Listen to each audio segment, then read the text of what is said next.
So the cleaning routine that we tend to recommend for our patients that just completed their implant treatment is quite simple. If you imagine that your implant crown fitted on top of that as the post, it's pretty much looking like a natural tooth, and you have to treat it in that way.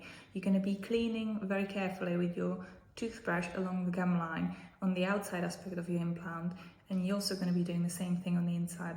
I always recommend to patients to make sure that they feel that toothbrush actually brushing the gum line, the junction between the tooth and the gum. That's the crucial part to keep clean. But that's just the half of the story. Your implant also needs a lot of attention in those spaces between your natural teeth and the implant itself. And that's when little TP brushes are very helpful. They come in different sizes. We're going to recommend you the right one to use, and we're going to show you how to carefully thread it into that little space and keep the gum nice and clean all around.